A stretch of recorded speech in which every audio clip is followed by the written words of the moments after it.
Vlad here. Welcome to CatPick Fridays episode 48. And once again, I'm joined by Mr. Richard Morgan. Richard, are we recording this on Friday? Unlikely. No, we're not. Yes. We're recording this on one of the other 6 days of the week. I believe we shouldn't tell people which day it is. We should leave them hanging on this one. But thanks for having me back for number 48. I'm happy to be here.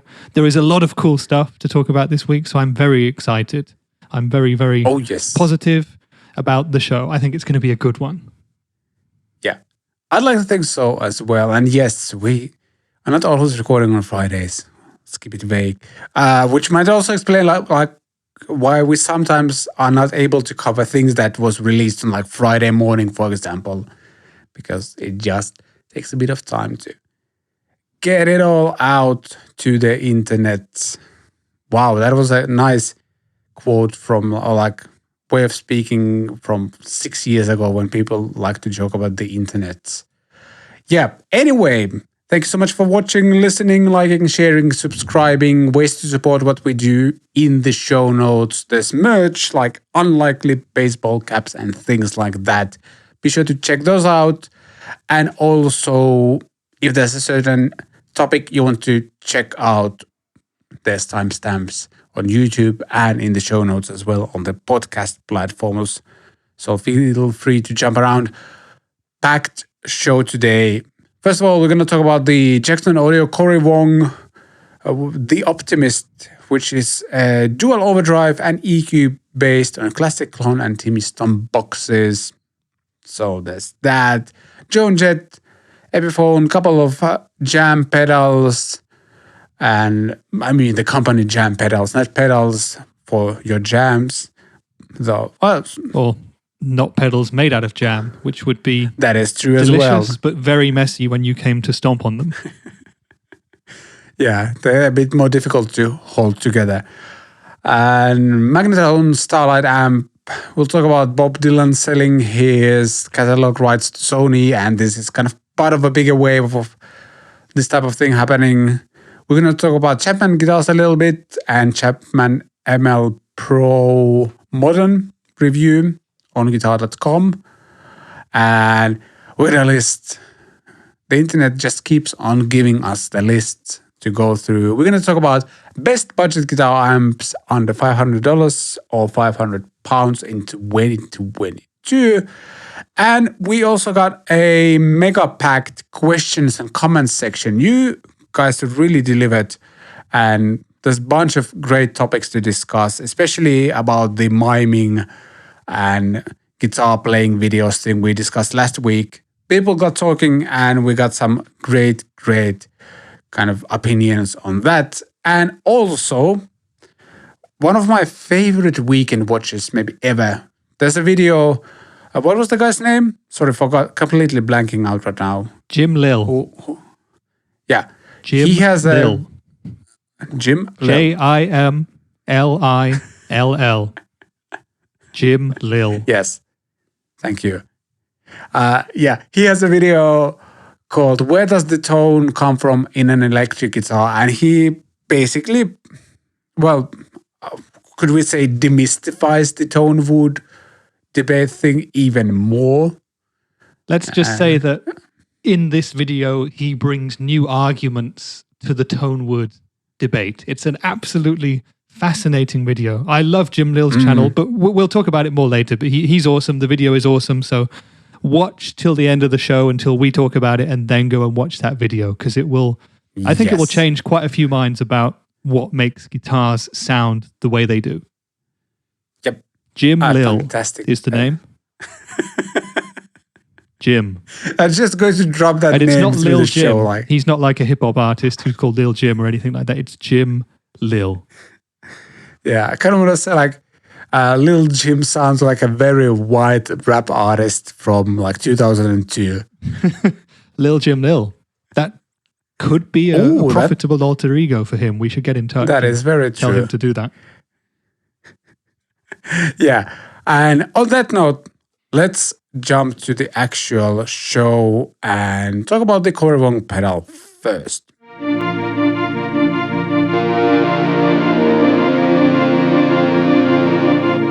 as we mentioned, Jackson Audio and Cory Wong joined forces for the Optimist, a MIDI controllable dual overdrive and EQ based on classic clone and Timmy Stone boxes. We're checking out the musicradar.com article. And yeah, it's a clone and a Timmy in one. Nice. The pedal looks nice. I love Cory Wong as a player. That's true. Sounds very flexible. Yeah, let's start by saying what I think you were just going to say before I spoke over you. Cory Wong is an incredible guitar player. Yes. 100%. One of the best out there at the moment. He is famed for his Strat rhythm tones and his right hand technique. I kind of go into a sort of state of hypnosis when I watch him play. His right hand looks like it's sort of bending. You know, when you were a kid and you got like, you were at school and you held a pencil. Why don't I have a pencil on my desk? But yeah, I've got something akin to a pencil and you kind of held it in your fingers like this and you sort of wobble it sort of gently and it looks like it starts to bend. I don't know if the magic of this trick is available on YouTube. Probably not. But that's how Cory Wong's hand looks when he plays guitar. I'm yet to achieve hand-bending greatness when it comes to rhythmic guitar. Sorry for going off track slightly. And I think it's super cool. Like, he's one of the first, like, generally accepted, like, rhythm guitar players I remember of recent years who, like, really is, like, really known for that. Like, almost, if you say Cory Wong to almost any guitar player, they immediately know like, whether they like him or not, they immediately know who that guy is. And I haven't heard, like, a single person not at least appreciate his greatness in this. So yeah, that's a really good way of putting it, because me personally, I don't really listen to the music of the band of Wolfpack. I'm not really into that. I know that they're all fantastic musicians and they're great songs, but just it doesn't work for me personally. But as you just said, as a guitar player, Cory Wong, you say the name and you know instantly what kind of music and what kind of technique we're talking about. And I think everybody hearing that Cory Wong has done a pedal with Jackson Audio will be thinking, okay, that's what this is going to be. It's going to help me make sounds a bit like that. So what are your thoughts on the pedal then, Vlad? Because I have quite a few. First of all, looks great. I love dual overdrives, especially when they. I think that the EQ controls are like global, and then there's a separate tone, volume tone, and gain for each of the sides. So that's cool. That seems like there's MIDI as well. That's not quite correct, but yeah, carry on, and we'll go back to it afterwards. Okay, good. Sorry, should have read more. I think this makes sense. I'm kind of surprised it doesn't have some sort of compressor in it as well, but could I be wrong that Cory, he doesn't always even like use compressor? So maybe is that the reason why it's not a compressor pedal? Or is I believe that he will be using other compression. Yeah. I mean, for me, compression is his signature sound. And if you go onto his Archetype plugin, his Neural DSP plugin, you'll see written there that compression is the Cory Wong signature sound, and it's featured in the plugins. So it is kind of surprising for me personally also to see that there isn't a compressor involved with this, but I assume that he has another one that he'll use with it. The question is where he'll put that in his chain. But yeah, to go back to the controls and the options that you have, if you take us back to the front of the pedal, Vlad, so for those watching, we can see the front view, which is somewhere. It's the top of the pedal. So this is MIDI controllable, this pedal as well. So yeah, it's a single-sized dual overdrive with a 3-band EQ. And you can see that you've got OD2, OD1, 6 standard-size controls, and 3 mini EQ controls. Now, OD2 on the right-hand side is kind of a flat overdrive, so no mid-hump or anything like that. It's a soft clipper. It's their take on a Timmy. You can be led to believe from the marketing blurb and from what we've heard in the video with those guys. OD1 is their take on a Klon Centaur. And according to Dave Jackson, it's been kind of replicated circuit-wise right down to the more unobtainable bits and pieces that go into making a decent clon. The one difference they've made with the clon is that you've got the active EQ on this pedal, so you can actually do a lot more in terms of EQ and get a lot more gain out of the clon than you could with a classic circuit. So you've got those two sides of the pedal, which are turned on and off by using the two switches down at the bottom. Now, the EQ controls, you've got a 3-band EQ, which is pretty powerful. It's based on the Baxandall EQ type, so it's a standard EQ effectively. When those three controls are at noon, they're neutral, and you have up to 12 dB of cut or boost for each of those three controls. I'm doing some quite nice hand dancing during this segment. It's enjoyable for me, and I'm burning calories too. But what you do with the EQ is you activate the EQ by pressing both of the foot switches together. Okay, so you can have the EQ on or off at any time. And as far as I'm led to understand from the videos that I've watched, you can also use this pedal just as an EQ. So you don't have to have either of the overdrive switched on. You could literally have the EQ running. Okay, that leads me to one of the downsides of the pedal, and it's kind of, well, it's impossible without extra MIDI control to activate or deactivate all three of them at the same time. Because if you've got the two, let's say you've got the two sides of the pedal on and you want to turn the EQ on or off, you can't do that. You'd have to do it separately. You would need a MIDI controller to have full control over the three different options that you've got here, which I find kind of strange. I'd have liked to have seen an extra remote control like you see on pedals like the JHS Morning Glory, which would give you access maybe directly with an extra 1-button foot switch to control the EQ. That's how I would have done it. Yeah. To me, this sounds like a Strymon-esque approach where, like, I guess they've had like data on how many people would actually want to do that and decided, okay, we're going to have that as a feature, but you need to have a MIDI controller for that. Because Strymon does that with a lot of pedals. And exactly. And in the video that Cory Wong has done with Jackson, he talks at length about how he's gone through a very long process of finding his ideal overdrive. And he's gone between analog and digital to find the best solutions for him in terms of tones and in terms of usability. And for him, he gets the best feel from analog overdrives, as many people do, but he loves the switching capabilities of digital pedals. So what they've done here is combined an analog dual overdrive with MIDI operation to give people kind of as simple a pedal or as complex a pedal as they would want. Or that's how I understand it from the videos that I've watched. Yeah, I think on a surface level, it's simple enough, but then there's this switching capability and makes it more, let's pretend integratable is a word. You can integrate it to many different kind of rigs, whether you have like just a linear signal chain with a bunch of drives and other kind of effects, or if you're using like a switch or anything like that. Yeah. Gives you a lot of options. One interesting thing. Yeah, carry on. I was just going to say that I think that kind of makes sense, though I can also understand if somebody feels like they really want to be able to turn the EQ on, off and on, because it also kind of makes sense. Personally, I don't feel like I would probably use the EQ to like fine tune the sound between the two drives and then just leave it as it is. That's the thing, though. If you would, let's say you wanted to use the Timmy side of the pedal with the EQ and you wanted to use the clon side without it, if you didn't have a MIDI switcher, you wouldn't be able to instantaneously switch between the two. So that's a very interesting point.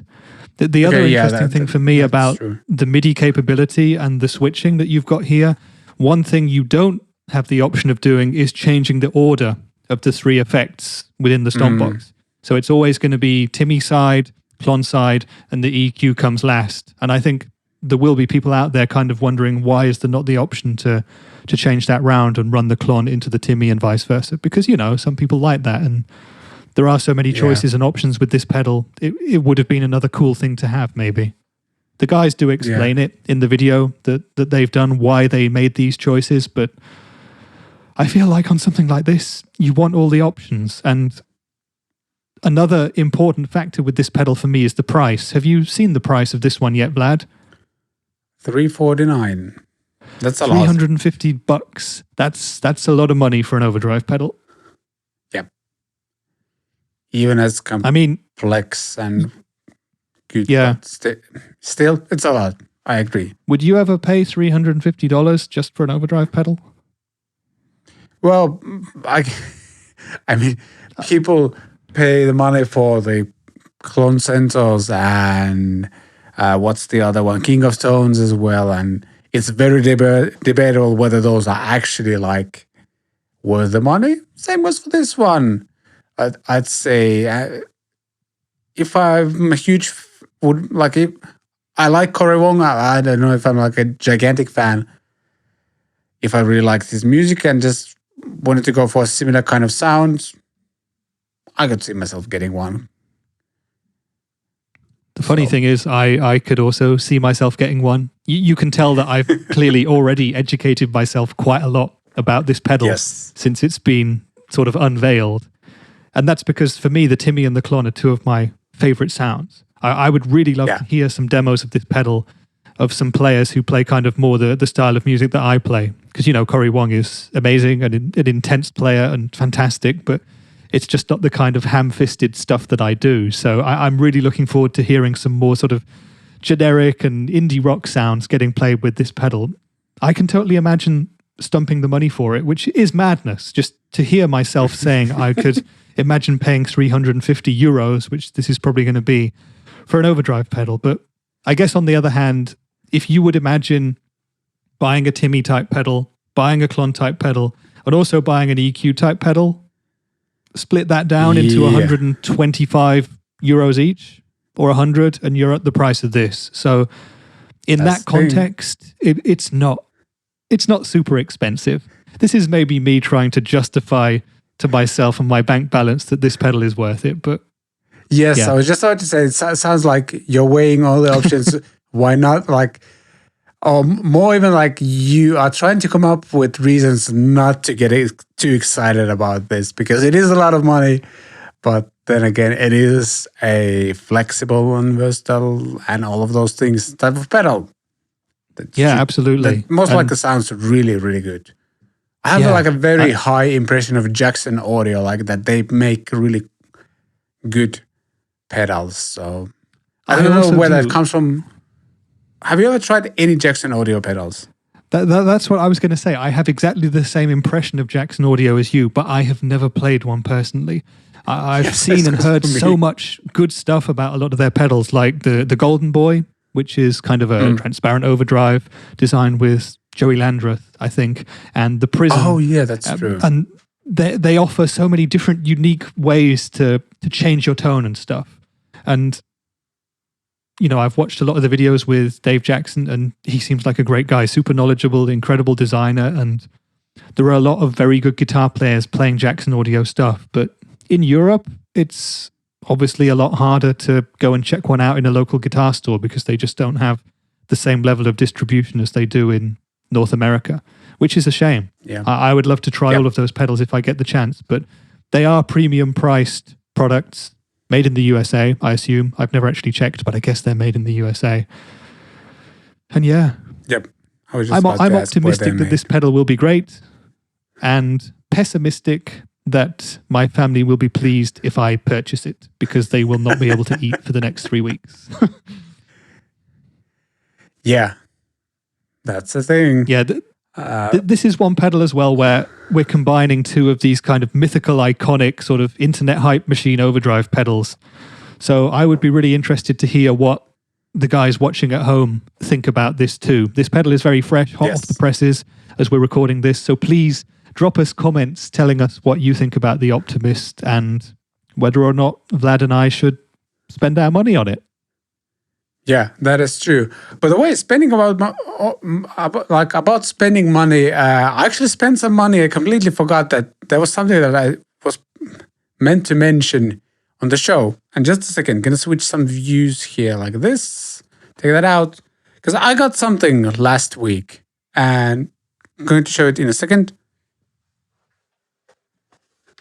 For those listening to the podcast, my Pod Go arrived.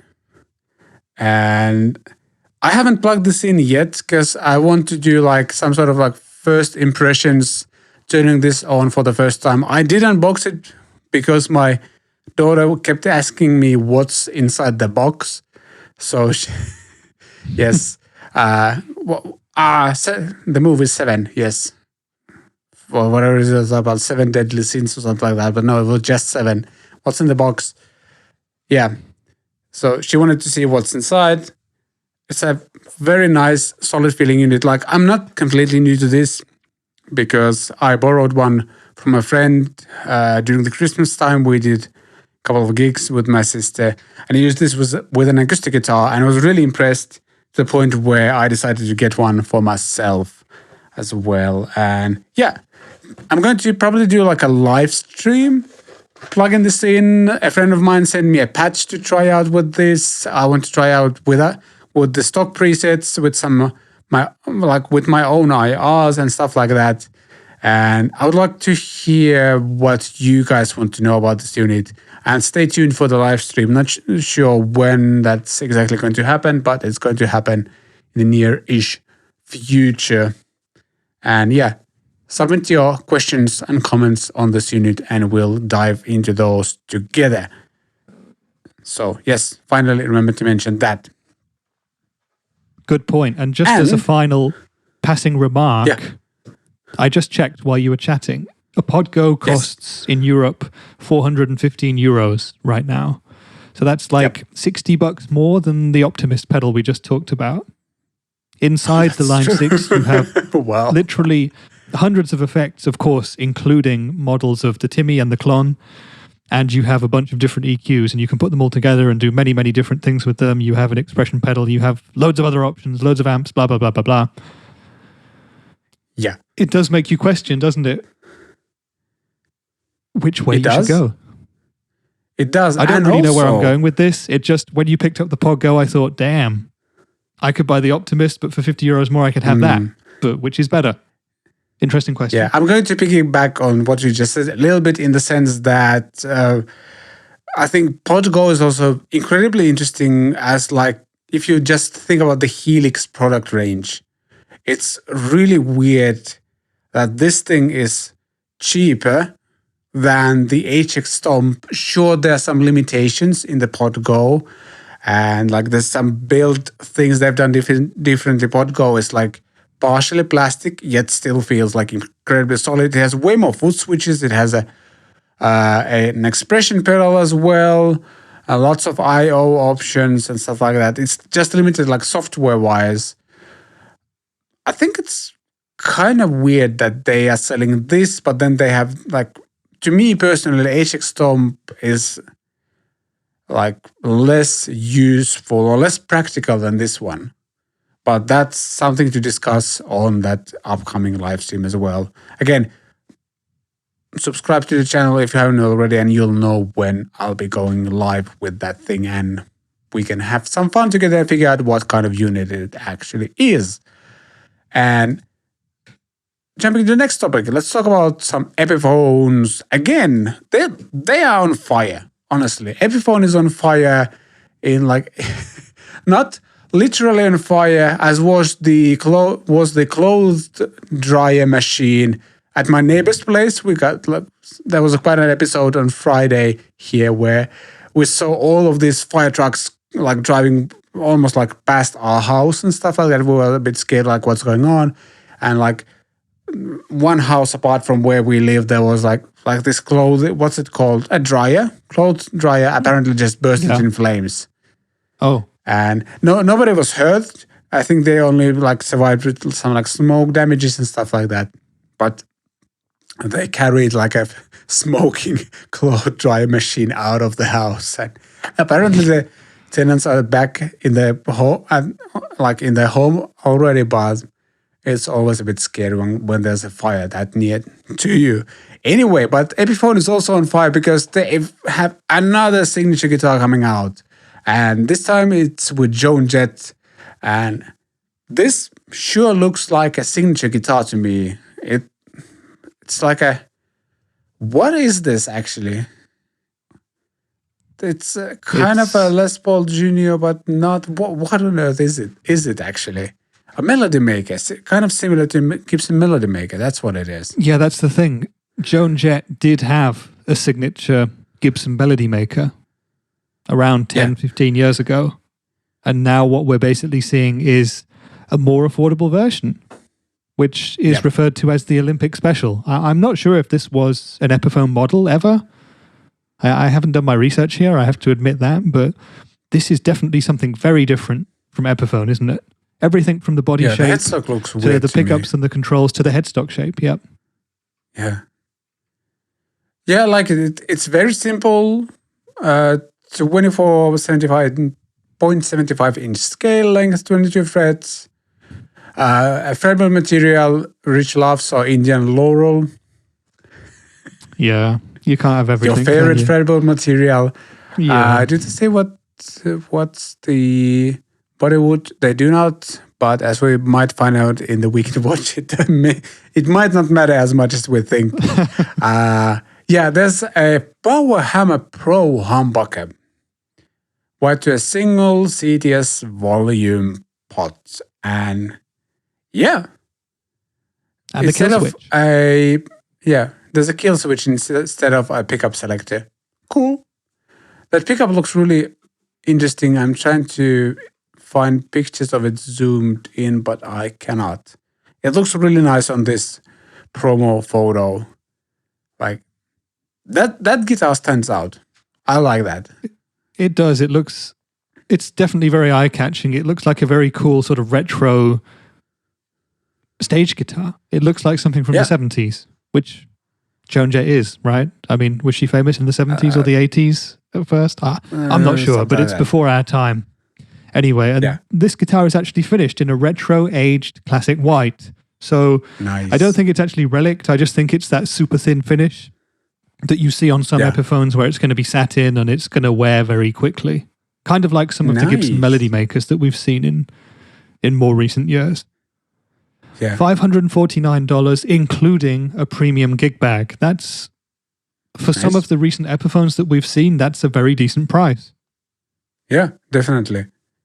I like this. I don't know what happened, like with Epiphone. Most of the Epiphone, I don't know if like it's finally like the changes the new management has kicked in over the past few years, because it's not been that long since they got the new CEO. 2-3 years max, I think. Something like that. Something like that. Mm-hmm. So actually, it's longer because is it? Don't forget we've had a couple of years of COVID where nothing has happened, and I reckon he'd been there for at least a year or two before that. But since COVID, time has kind of stopped.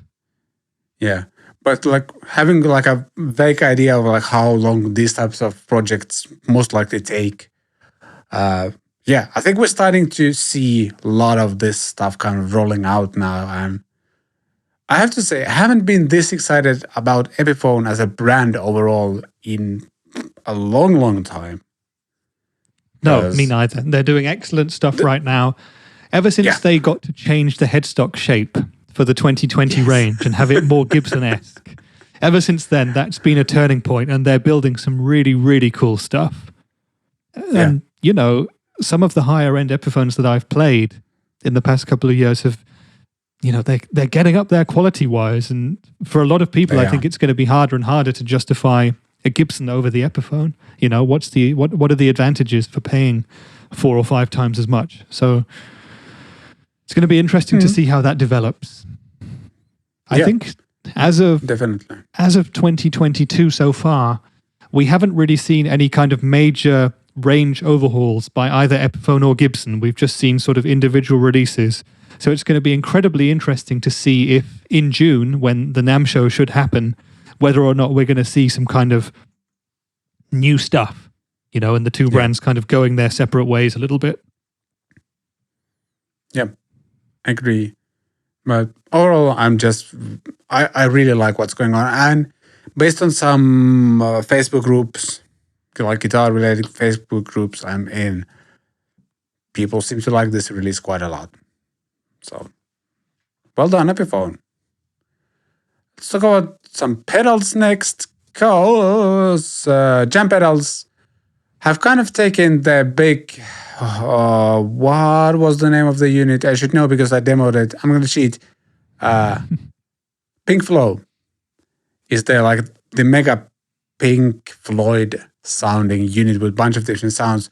So it's like a David Gilmour in a box type of mega pedal, and they took out actually kind of two different units, like two kind of parts of that bigger unit and put them in a separate pedals. Well, Delay Lama, we're going to talk about in just a second, has been out as an individual pedal before, but now there's a pedal called Seagull. And the name comes after like this seagull-ish sound you can do with it. That's been featured on which album? I don't remember. Basically, David Gilmour is famous for using that kind of sound in a song or two. And I think you can do other stuff with it as well. For us, please? We'd all like to hear it. Maybe not. But yeah, it's like you can do that. Boo. Yeah, I know. I'm a disappointment. Bet you've never been booed on your own podcast before. No, that's the first. Yay. Musicradar.com describes it as oscillating core effect. But you can also do like the sound that a seagull makes. Yes. Oscillating core effect. It does like, I have a demo video on the big Pink Flow unit, and there's like a special seagull button on that pedal, as you can see here in the screenshot on YouTube. There's like a seagull button on that pedal, and it does like it's okay. I'm actually going to. It does like a. You just presses the button. Press the button, and that's exactly what it does. I just created like a Instagram clip for us for this. Like, yeah, we're gonna promote the show with that thing. Yeah, so that's what it does. Is that what that button does on the big pedal? Are there any controls? Yeah, or do you literally just press it? It literally does just that, which is really weird. That is a bit weird. This is a bit more versatile. Yeah. So you can change kind of the gender of the seagull that you're making the noise of.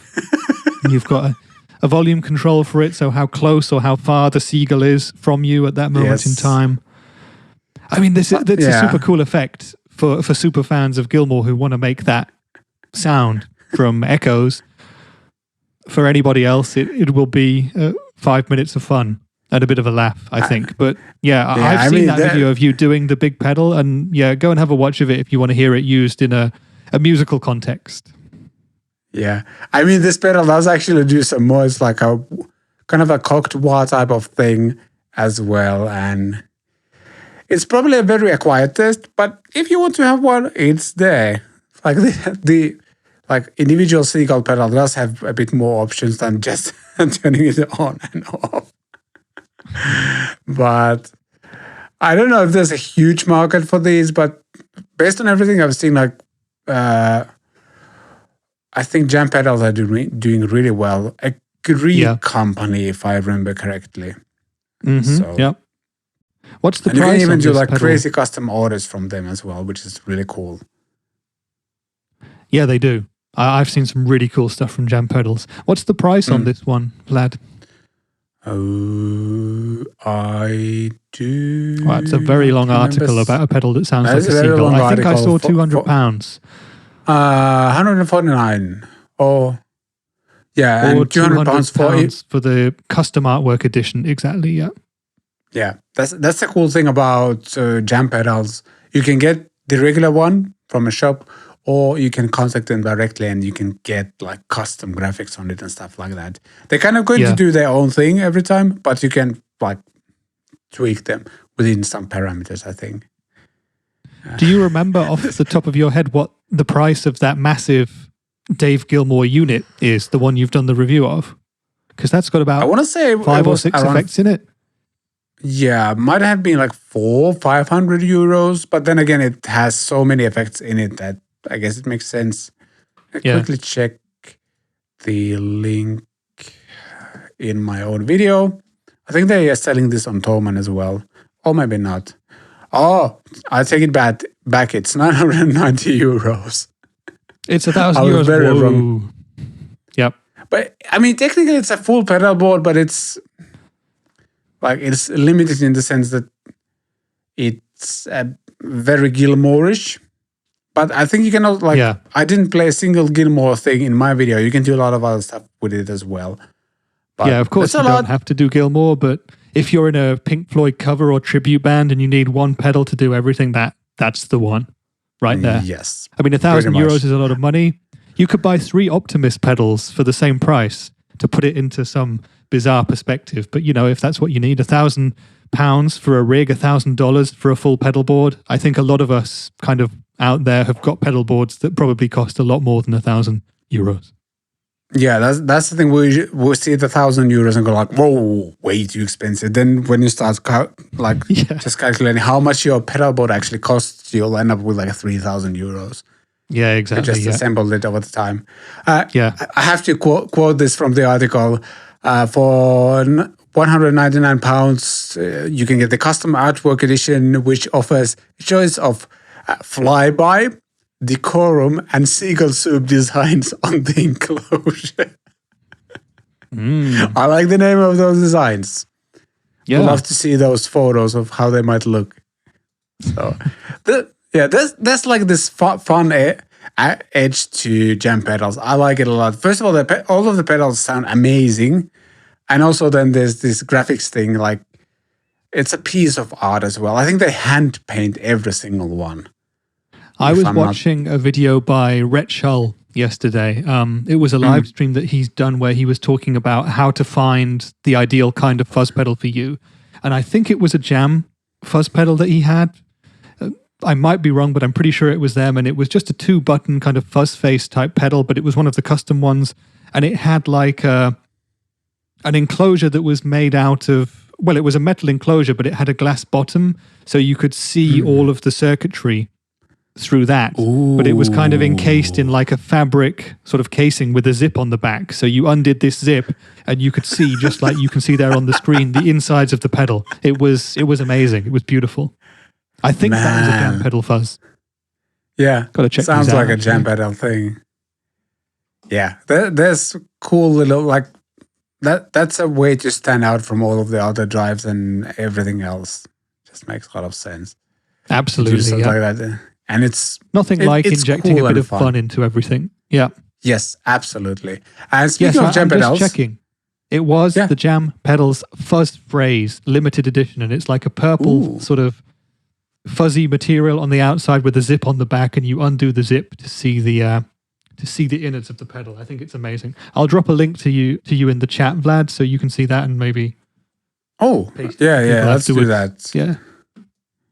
Yeah, we definitely need to check that before we move on to the next jam pedal, because it's a jam-packed episode. Okay, yeah. For those listening to the podcast, we highly recommend you check out this link. So yeah, it's a fuzz that has literally has a fuzzy cover on it, like this velvety.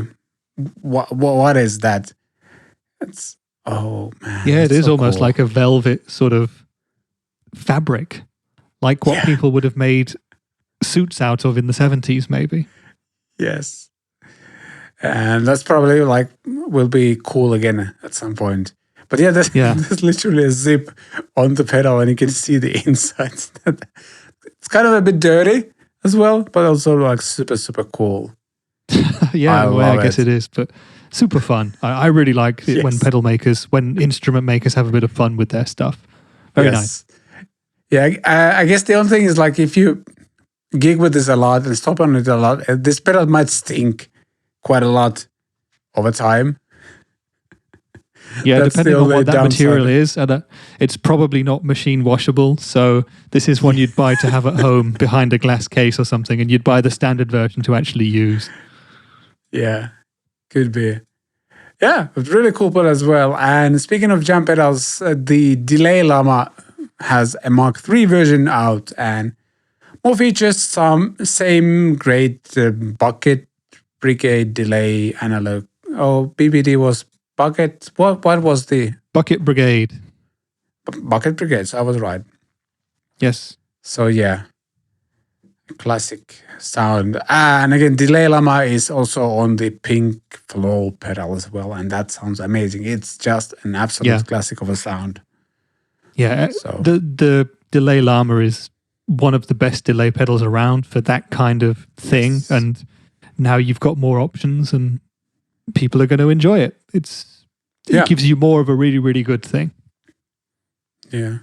I'm not sure about the Mark II, but it has like subdivisions as well, like different subdivisions, which is really cool. Adds a lot to the flexibility. Yeah, absolutely. And you've got a second foot switch now. I don't think the original ones had 2 foot switches. No, so I don't remember seeing there as well. Yeah, I don't remember seeing a tap tempo on it.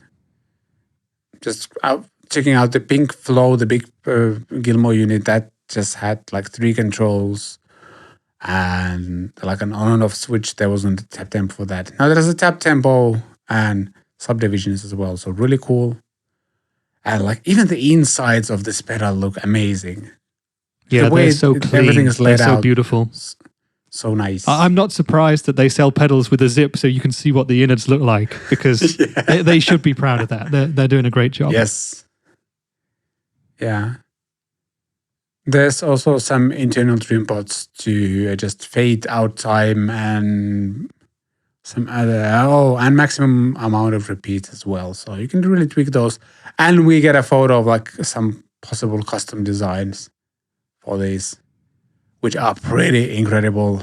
And again, there's some sort of hair on one of the custom designs, I think. So if you want a hairy pedal, there you go. You can have one. If it's real llama hair, I'm buying one. Actually, I take that back. If it's real llama hair, I don't want to own one. If it was alpaca hair, that would be a different story. But yeah. Yes, exactly. Going from pedals to amps, Magnatone has released a Fender Starlite amp, a tiny 5-watt amp, and they say it's perfect for home and studio use. And I've never tried a single Magnatone amp. This thing isn't cheap. It's $1,300. Comes with an 8-inch ceramic magnet speaker made by WGS, and I'm trying to find like is it just is there any kind of features that make it even more home friendly, or is it just by the look of it, it's meant to be as simple as possible in the Fender tweed tradition. Yeah. Have you ever played a single Magnatone amp? Because I don't think I have.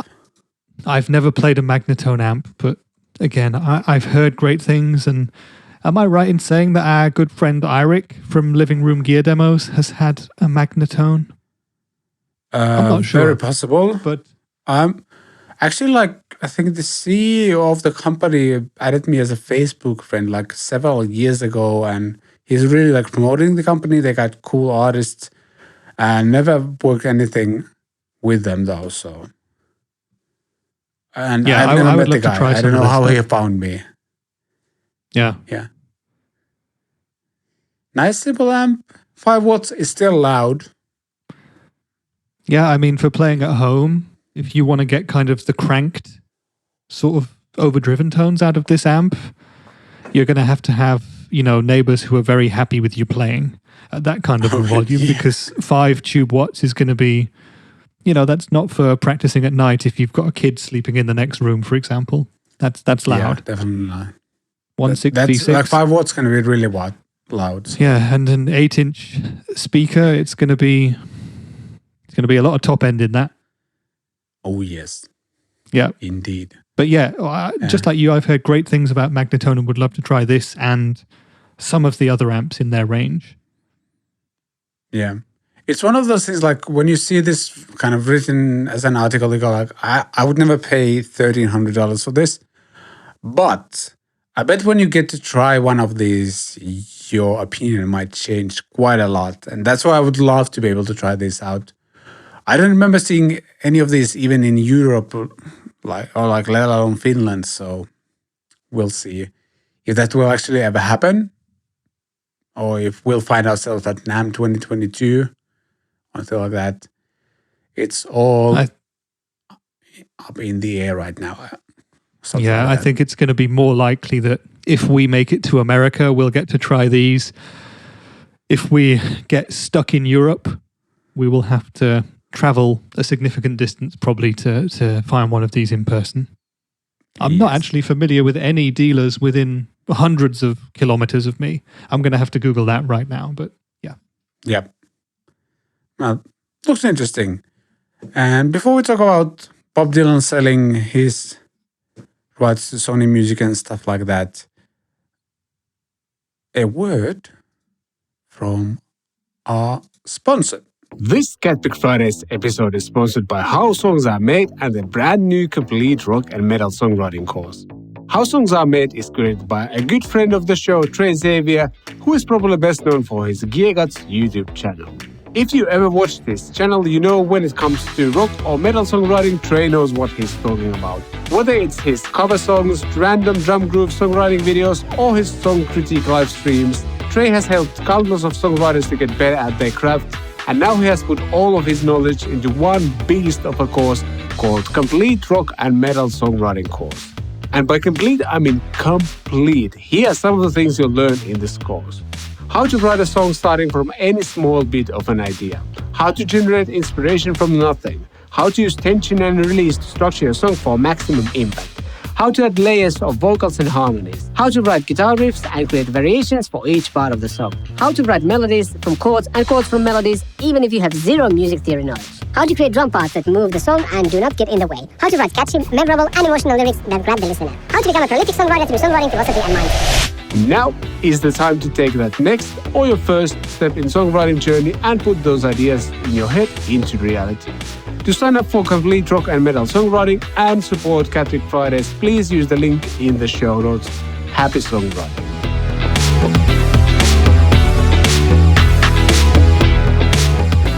Just to come back from what we were talking about before, I've noted that there are 2 Magnatone dealers in Germany, and they are a long way from me. Although, one of them's kind of halfway between where I am and Munich, and I've actually been to that shop before. It's a great store called Station Music, and I just never even clocked that Magnatone was in there when I went there, so that's unfortunate.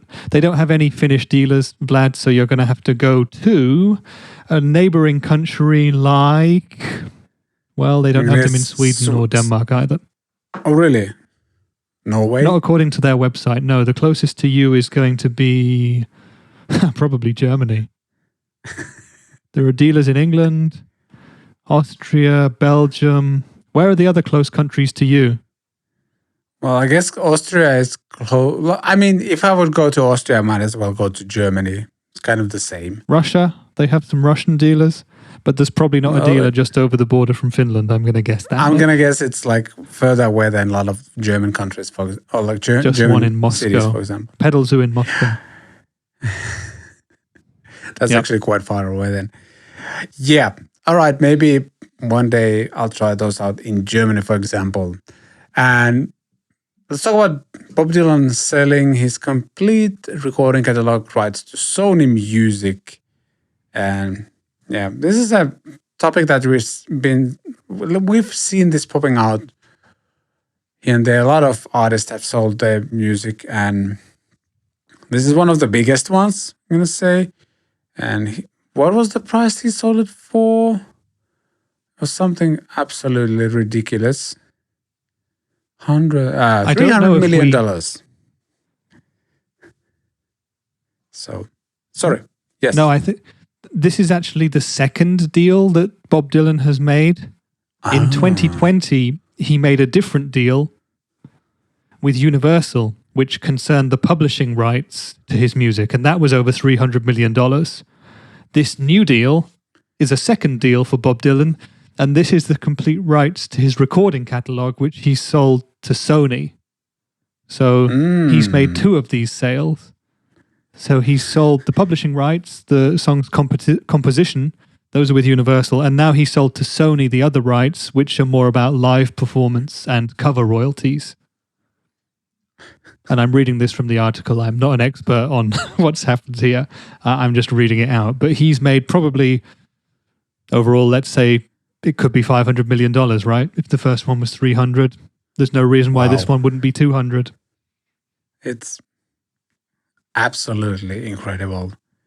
It's a lot of money. And yeah, what are your thoughts on artists selling away the rights to their stuff? Because Bob Dylan is the latest in a line of very top-level people to have done it. You know, among them, Bruce Springsteen.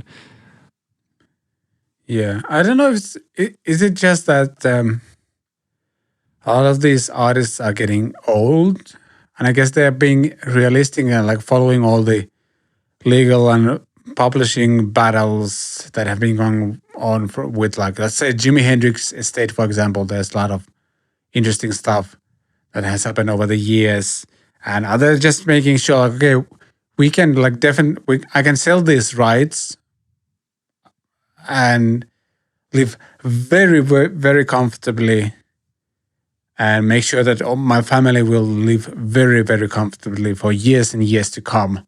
And we don't have to worry at all about all of these rights, because 200, 300, 400, whatever millions it is, it's such a ridiculous amount of money that it can affect like generations to come in your family. You're securing your family's financial security for generations. Yeah, just assuming put that, there's no messy fallouts and stuff like that. Yeah, exactly. Like, just put that, do like a proper will, and then put some of that money to like some sort of like savings account that's going to also generate you a lot of money over time. So do you think it's hard for them to sign away some of the rights to their songs?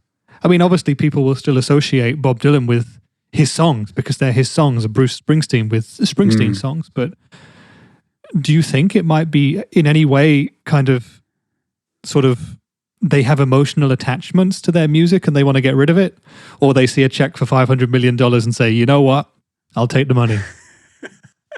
It's a good question. I wonder, like, if they're able to do any kind of, what's the word, clauses into those deals that like you can use this for this, like almost everything except this and this, or like don't feature my music in some sort of movies or anything like that. Like, I would love to know if that's something that they can do, or they're just selling like full publishing rights, for example, for their music.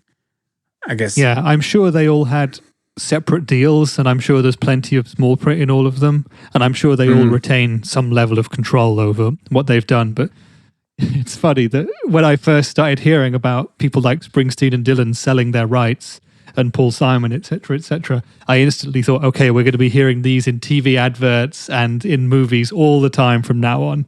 That was my first idea when I heard this story. It is really interesting that so many artists seem to be doing this now. One rumor or one kind of topic of conversation that I've seen about this on some forums and on some internet sites is that apparently the artists who are selling their stuff now are kind of doing it now because apparently there might be some change in American taxation laws coming up where they would stand to lose lots and lots of money if they didn't sell now. So that's why they're doing it. That's pure guesswork. That's pure conjecture on my part based on internet rumors. But again, I wouldn't be surprised if something like that did happen. Yeah, that will explain a lot, actually.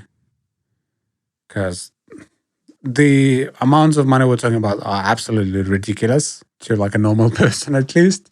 Yeah, unless you're a billionaire, then it's a pocket change, but most of us are not those. So yeah, I mean, don't forget that people like Bob Dylan and Bruce Springsteen, they weren't poor guys to begin with, were they? They probably had hundreds of millions in the bank already. So this is just more.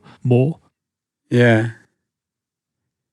Yeah, that I don't know. This is interesting. I'm interested to see if something will come up in the future where we'll go like, okay, yeah, this is why all of them sold the stuff they did.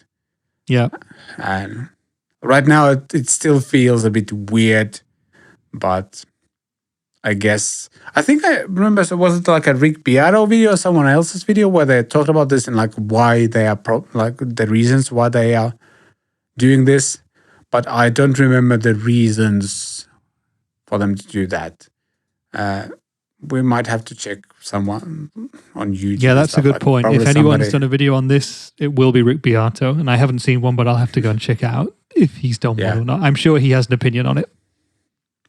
And if you lovely people on YouTube or on podcast platforms know what's going on, or like you know more than we do, leave us a comment on YouTube or shoot us an email at podcast@catpickstudios.com and let us know what's going on here, because this is a very interesting topic and there's like a sadness to it, but then again, I think it's also cool that a lot of the families of these artists will be taken care of, I assume, or they might be crazy like inheritance battles in the future once some of these artists, some of them are fairly old, so something like that might be expected in the near future, unfortunately.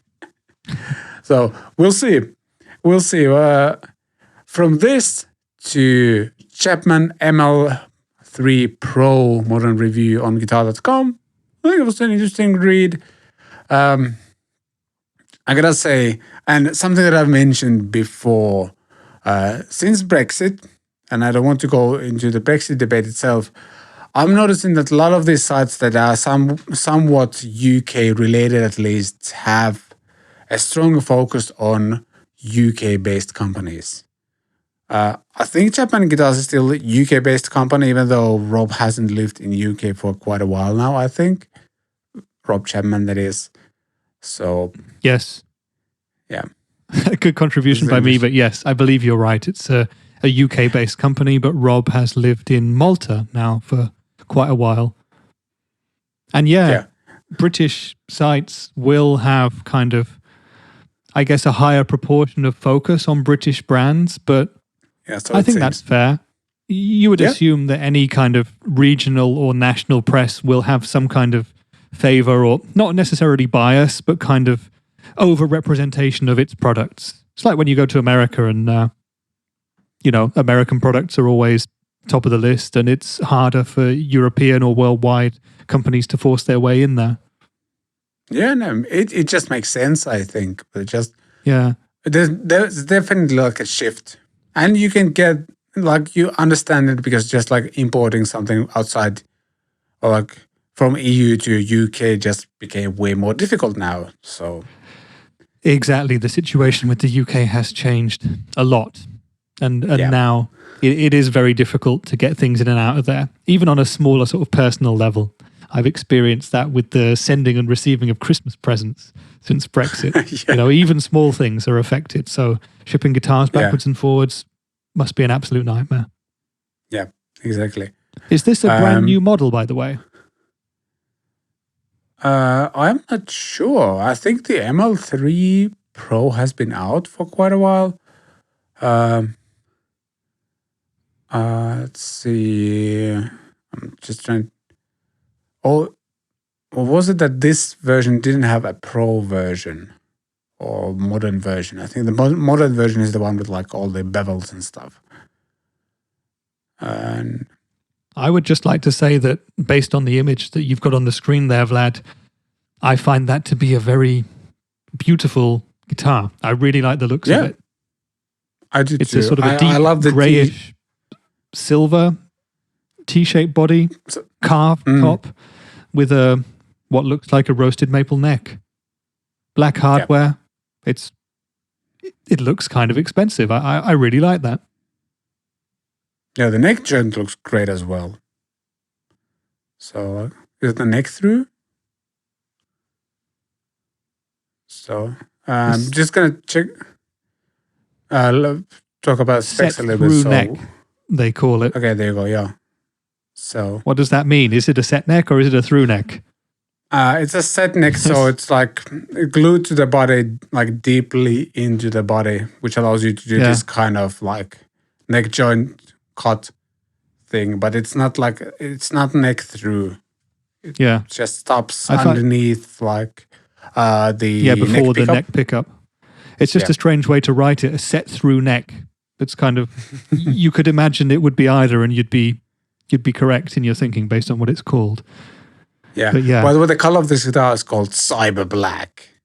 Then there's a hot blue and hot white color options available as well. And it's available in left-handed version as well. So that's cool. 25.5-inch scale length, Seymour Pegasus humbucker in the bridge and Sentient humbucker in the neck. 5-way super switch with coil split volume and tone. And hip-shot grip lock open tuners and Chapman string through hardtail. 22 jumbo stainless steel frets. So yeah, this is a really well-spec'd, like a fairly, in a way, kind of fairly standard heavy metal machine. I like it. Exactly. It looks really nice. They're giving really it cool. 8 out of 10 on guitar.com. And summary is a programmable machine with little extra on the hood from the split coil options. Overall, I think my question is like, does it? Am I right saying that I feel that Chapman guitars are less relevant now than they were, let's say, even like 4 years ago? Because it sure feels like that to me, at least. And I'm basing this on the fact that, for example, the Ibanez AZ range, like where the premium is also made in Korea, where this is, I think, as well, it's roughly the same price. Charvel San Dimas range is also made like in Korea, solo guitars. I'm guessing solo guitars will probably outsell Chapman guitars, or is outselling at this point. No facts here, just guessing. Yeah. Well, it's a really interesting question, and it's a much bigger question than, just answering it now in like a short segment on one show. But in terms of are they less relevant, just to answer it in a one word, I would say probably yes. And that was 2 words, actually. Yes, in that case. I definitely feel that the buzz that was around Chapman when it was a fresh, new brand is no longer there. That's for sure. And you just said, when you were looking at this guitar, you read through the specs and you said, oh, this is pretty standard. And I agree. There are a lot of brands doing that kind of stuff now who weren't before. And in some ways, Chapman was an innovator in bringing in things like stainless steel frets on more affordable instruments. But now, if you look at the specs there and if you scroll up to the image of that guitar, for me, the competition to this is actually Harley Benton. I'm thinking about the more expensive Fusion models that came out fairly recently. I believe one of which you've had on your channel, actually, Vlad, which have things like stainless steel frets and roasted maple fretboards and cost around, what, 400 euros? Something like that? $399. It's hanging on my wall over there right now. Yeah, so there's competition from both sides in that regard, and I feel like Chapman is at some point going to have to do a bit more to branch out, but they're in a difficult position because they are kind of, Chapman is like solar guitars, a personality-based brand. It's a cult of personality, and the personality behind that brand has to somehow kind of help the brand live or die. Yeah.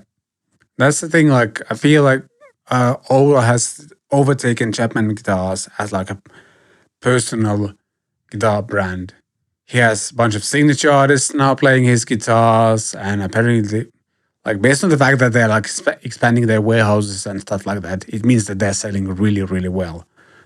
He has like, 15, 20 people working for him as well. Like that's becoming like a real biggish guitar manufacturer.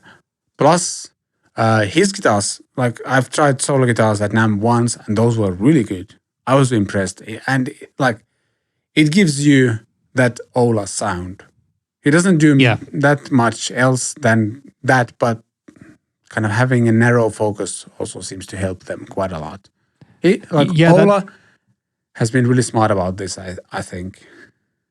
Ola has definitely been really smart. And I would just go back to what you've said about kind of the range of guitars that the two brands produce. Ola is very much specialized in metal, high gain stuff, whereas Chapman is building kind of a wider range of instruments.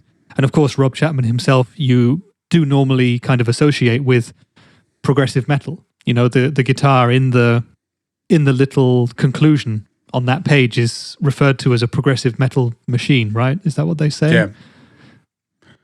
Yeah, which is a prog metal machine, which is kind of weird. And I don't think anyone would refer to a Telecaster, even with two humbuckers, as a prog metal machine, first and foremost. But that's purely there because it's a Chapman guitar, and that's what Rob Chapman is kind of known for. I think Chapman definitely has opportunities because they do more traditional instruments, and they have a wider range in what they do, and they have the power of Andertons behind them as well. But a lot of it is about the personality, and Ola is doing great, and Rob Chapman has had a couple of difficult years and experiences behind him. And in some ways, the only way is up for them, but it's going to be hard, and there's a lot of competition out there now. Yeah. I feel like over the past few years, a lot of companies have caught up. And I don't think that has hurt the solo brand. Actually, it has probably helped solo guitars, but I'm not sure about Chapman guitars. I'm also basing this on their online presence. Obviously, Rapia and guys like that who are Chapman guitar artists are playing those guitars.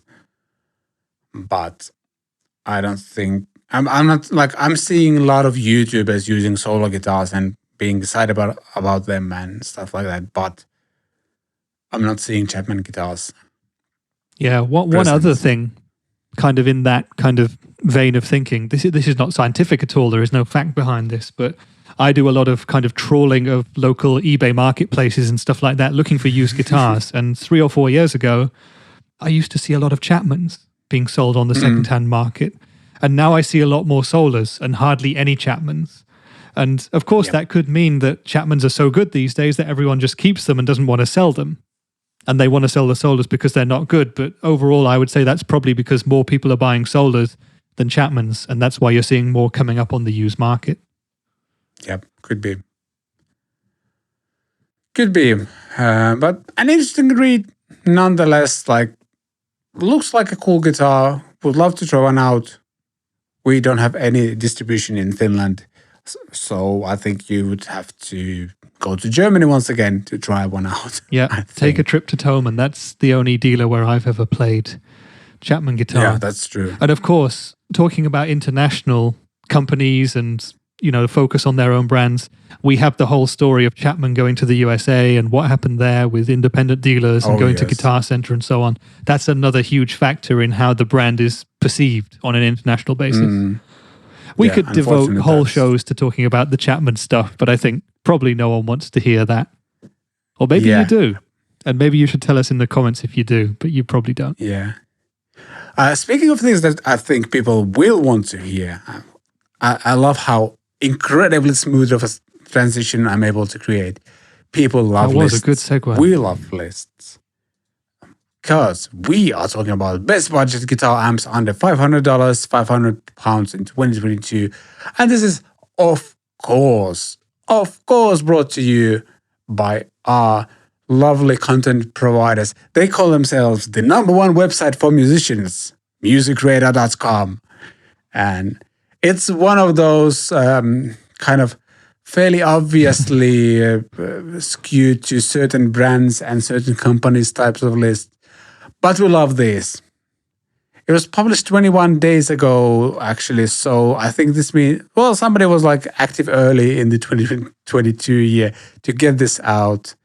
And actually what we're going to do again, one way to support this show is to use our affiliate links to get anything from Thomann. We're going to throw a Thomann store together for this list. They have their own Thomann affiliate links, but I urge you to use ours because it won't cost you anything extra, but you're also going to put some food on our family's tables. So we need food so we can buy the Optimist pedal. That's true. Optimist pedal and a Chapman guitar. What? Yeah, let's dive into the list itself. Top So wait, picks. is this voted for by the public or is this voted for by Music Radar? Seems like it's just voted. Like they just decided it by themselves. They just chose it. Okay, cool. Let's go. I got a few there's nothing impressions about what might be in this voting list. here. It's Okay. the definitive list.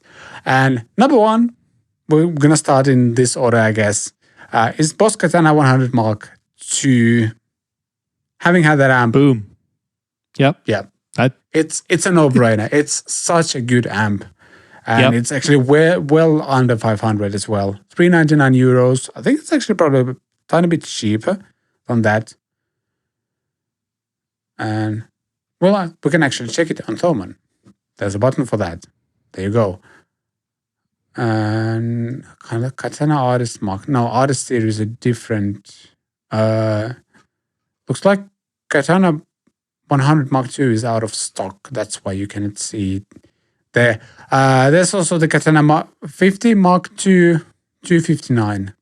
It's 259, so very probably about affordable. 300 for the 100 watt version, which is very For whatever affordable. reason, it was for whatever reason redirected to French version of the site. But even the Finnish version does not Ooh la have la. the. Merci, monsieur. Sorry. Uh, Sorry to anyone from France. and who all might the be French watching. people just unsubscribed. So we apologize. You know, I lived in France for 2 years. I still speak a bit. Nice. Maybe. So then you're forgiven, I think. I've been to Paris for a week and a half. Does that work as an apology? I spent quite a lot of money while being there. So In you're music welcome, stores? French economy. Did you go to Yeah. music stores there, or did you just spend money on being a tourist? I think it was a, what's the word? Honeymoon trip? Oh yeah, cool. Like post-wedding. So Very we nice. actually Paris is asked, a very romantic city. oh yes, and we were, it was absolutely amazing. We went I there love Paris for and- over a week and a half, and like, Yeah. Yeah. You know, from Beautiful Saarbrücken, place. where Blue Guitar is So many- based, you can get to Paris in 2 hours on the TGV, the fast French trains. But ooh, that you is know, very obviously, nice. yeah, it means I can do a weekend there, no problem. You know, it's super easy. Work on Friday afternoon and be there Friday evening for dinner or whatever. But you know, since COVID, Nice. it's just not been worth it. Too difficult, too tricky, too stressful. Yeah. Anyway, let's go back to cheap amps. Yes. Katana is number one. We all Yeah, can I agree with that. totally I think. agree on this. It should be there. It does so much. It sounds good. It sounds good in the room. It sounds good recorded. You can use it as an audio interface. You can use it as an FR cap. It will probably make you coffee and boil your eggs as well. One or more of those listed features are not true, but it's up for you to decide which ones. Yeah, absolutely killer. Hey, Friedman BE Mini. Something What? we've talked about on this channel or on the show quite a lot, actually. Still haven't Yes. been able to try one out, but I would love to. It's really Cool. good for that BE Friedman thing. I mean, it doesn't sound like the full size amp, obviously, for a tenth of the price or whatever, but it's Sure. it's a little box of fun. Could you click on the link, by the way? I'm interested to see if they've still got that amp for sale on the Thomann site. Let's see. Because it was on sale. No, €295. it's back up to 295 euros. It was down to Yes. 230 for a Wow. while, which was ridiculously cheap. Yeah, for whatever reason, it's like again in French. It's fine. Yeah. Even for 299, it's almost the same price as the pedal, but you get an amp. So that's really Yeah. cool. Like a Friedman BE pedal. BEOD pedal, that is. Yeah. So, yeah. Reasons to avoid only one channel. Well, yeah, but it's the channel. So Yeah, I mean, if you were going to buy that amp, don't expect to get any kind of clean tone out of it. yeah. Obviously, that no one is true. buying the Friedman BE amp to get anything like a clean tone, but I guess they're right to point out that it only has one channel. Yeah. It's good to know what you're getting. Number 3, Blackstar Silverline Standard. A digital modeling amp with variety of valve emulations. Okay. Do we need those? Yeah. Reasons to buy: high fidelity sounds, incredibly versatile studio quality effects section. Reasons to avoid: not quite loud enough for gigging. Interesting. It's 20 watts and has the 10-inch speaker in it. Yeah, a 20-watt modeling amp with a 10-inch speaker in terms of getting over a loud drummer is possibly going to struggle. I'm assuming it has an XLR DI out, so you could also plug it into a PA or something, which would negate that problem. I don't know. I've not tried any of the Silverline amps. They just never made it anywhere near me in the world, so I've never got the chance to, but I've heard good things. Yeah, that's... I'm just getting stuck on the fact that they are like selling this based on the power amp valve emulations. I don't think that's really a selling point. Like, sell it based on all the different amp models, not the power amp emulations. Just saying. But it's an interesting way of doing it. I think when these amps came out, I think that would have been more of a thing, but these days it's changed. People's perceptions of what sounds good changed too, and technology as well. So yeah, and the thing is, like with power amp tubes and stuff like that, it's such a small difference in tone compared to like a different like amp simulation. I don't know. Seems like a weird selling point. And I mean, think about how much Blackstar have changed themselves even over the past couple of years. They were really pushing the silver lines and the modeling stuff. And what's the most recent items they've brought out? A range of tube-powered guitar distortion pedals. So that's how quickly this can all flip round, you know? It's such a crazy and fast-moving industry. Yeah, there's definitely a big shift. I think pandemic sped up the fact that a lot of people need practical home recording solutions. And actually, like those Blackstar pedals we've talked about in a few other episodes, they look cool because you can use, like, it's a 2-power thing, but you can also use it as an audio interface. That's really clever. Like, that's something I might consider getting, for example. Yeah. And something, it's positive. Number 4 is Positive Grid Spark 40. And they're asking, is this the future modeling amps? Is this? I'd say at this point, it's the current state of modeling amps or something like that. It's been out for a year or two, I think, already. It just took them quite a lot of time to get it into people's hands. So yeah, I actually think the Spark was also pre-COVID, right? So it's at least a couple of years old now in that case. And yeah, like you say, it was heralded as being the future of everything. It was very, very difficult for them for some reason to actually ship them out to normal people. People waited months and months to get hold of them. And yeah, it seems to be a decent enough amp. And it has that backing track feature where you can just start playing chords and it will get a drummer and a bass player jamming along with you, which is a cool enough feature. But, you know, is it the future of modeling amps? I guess we'll have to wait and see. I've never played a Spark, so I can't comment on the tonalities of it. Yeah, I've heard good things about it. Apparently it sounds great and it's like a lot of cool smart features in it as well. Yeah. They actually say like reasons to buy: seriously massive sound and packed with smart tech. Reasons to avoid a foot switch would be great. Yep. Yeah, I guess so. Everyone loves a good foot switch. Yes. Number 5 is an interesting one. Supro Delta King 8. Modern take on a vintage valve amp. It's a tiny 1-watt amp. Does it have tubes in it? Maybe.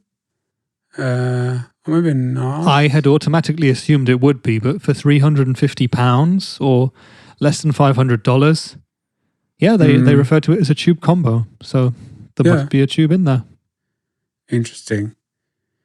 Yeah, 1 watt can also be like 1 watt, not watts. Just 1 watt can also be quite loud. So Yeah, one tube watt, especially a kind of a pure one like this, is going to be, in many cases, like in my personal case, for example, too loud for my flat.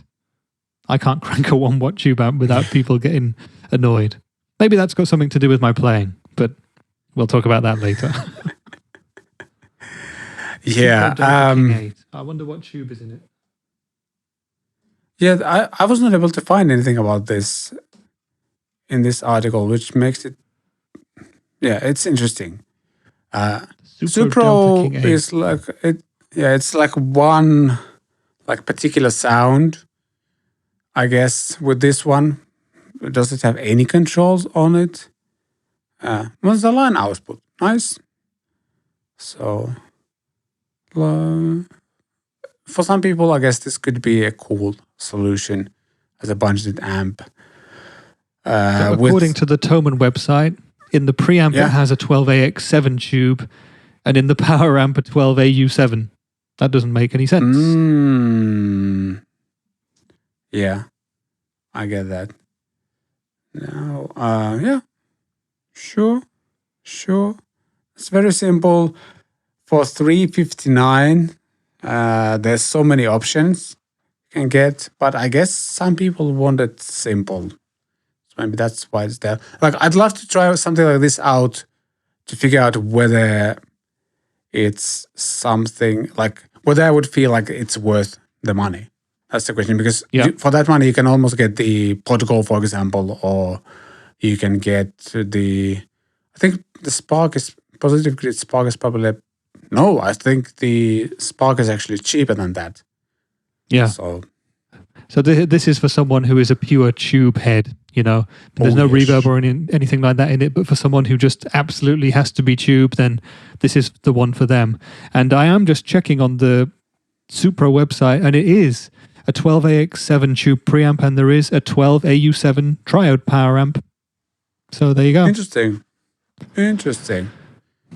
Yeah, 1 watt can still be quite loud. Yeah, that will be very loud. I question kind of how full it will sound again with the 8-inch speaker, but there you go. For people who want tubes, there's your option. That's very cheap. Yep. Yeah, then there's the Blackstar Fly 3 at number 6. The best cheap amp for beginner students and guitarists on the go. €59. 3 watt output, solid state, weighs 0.9 kilos, has a 3-inch speaker. That's probably like a cool little practice thing. Yeah, they are quite fun. Why not? Yeah. They sound better than you might think just reading 3-inch speaker. They sound pretty good. Yeah. And they say it's perfect for students traveling and desks. Perfect for students traveling and desks. I like how that's worded. Yep. So if you're a desk looking for an amp, this is the one for you. Exactly. And there's a built-in delay with there's an exclamation mark. And reasons to avoid you're not gigging with it. Well, duh. Yeah. Number 7, Orange Micro Dark. I'm not going to spend too much time on this because it's incredibly simple. It sounds really good. There's a headphone out, but you can also run a real cabinet from it if you want to. Practical, sounds like Orange, loud, lots of cool high gain sounds, no switchable channels. And yeah, there's a built-in CapSim output as well, so you can actually use it for recording as well. So yeah, nice. Number 8, Yamaha THR-10 Mark II. Another classic in the practice amp department, or like a desktop modeling, like they're calling it a digital modeling desktop amp. And catchy. Yeah. And apparently they sound good. I'm still to try a single THR amp. I need to fix that at some. Yeah, I just haven't seen any around, and I haven't been anywhere outside Finland for years now. So yeah, I still have my old THR-10, not the Mark II, the original one, and it's It's a great amp. You know, the cleans are really, really good. It has nice built-in effects. You can connect it to a computer and record with it. You can use it as a speaker for playing music through. It's just really, really cool. The higher gain stuff is obviously less authentic sounding, let's call it that, Sure. but a really, really great amp. I actually think in a way that Yamaha, when they brought out the Mark II, they might have suffered slightly because the original THRs were such classics. They were the best of the best and everyone wanted one, but the THR 2s, they just don't seem to have had the same kind of effect on the guitar and amp buying community. Maybe because they're mostly significantly more expensive. I don't know, but they're still good. Well, that probably affects it quite a lot. How much is it, by the way? 300 euros. Yeah, and like for that money, you can get the Spark as well. Maybe that kind of affected it as well. Not sure. Number 9, Marshall Code 50. Again, a digital that's a modeling surprise. amp. Did you say that's a surprise? Yeah. And I'm not even being ironic. I remember the Code was panned by almost everybody when it came out. So I'm quite surprised to see it on any kind of top 10 list. Yeah. I've heard few Codes like live in rooms. It hasn't sounded that impressive, gotta say. Feels like a slight, like a British push, so to speak. Yeah, like we discussed earlier, this is just them bigging up their local builders. Yeah, it has like out of all of the modeling small amps, I haven't been impressed by that one. And then I there's gotta say as well, Yeah. can't you get a Marshall DSL for under 500? Because if you can, that's the obvious choice instead of the Code. Yeah, makes kind of even more interesting. Marshall DSL 20, that is 469 euros is the Google search which I see. So why on earth isn't the DSL 20 head in there over the Code? That is a good question. But anyway. Yeah. Anyway, number 10. Blackstar HD5R Mark II combo. Classic all valve tones from both sides of the pond. For those who don't know, Blackstar have this is ISF control, which is supposed to kind of take you from a British to a more American sound. I have my reservations on whether that actually does that well, but it's like I'd call it like an EQ shift. Yeah, exactly. I wouldn't say it's like taking you from UK to US sounds. It's just a shift in the EQ. It gives you different voicings. But, you know, marketing. Yes, exactly. we can end so many of these segments with just like, you know, marketing. Because that's what it is, I think, as well. And yeah, a 5-watt combo amp. There's a 12BH7 in the power section. So was it the same one as with the other amp? Same power amp tube? No. Oh, this list goes on. It wasn't. Was it? I thought this was a top 10. I thought this was a top 10. There's so many. We probably need to speed up. Is it top 20? I don't know. We're going to be here for a while then. Let's just browse along then, because number 11 is Orange Crush Pro CR120H head. So that's like a real amp, but solid state one. Yep. And big, loud, overkill for home practice. Overkill for home practice, say. Sure. But yeah, they're supposed to be great. I've not played one recently. I played a combo a year or two ago, actually before COVID, of course. And it was really, really good. So I'd be happy to investigate these more. Yeah.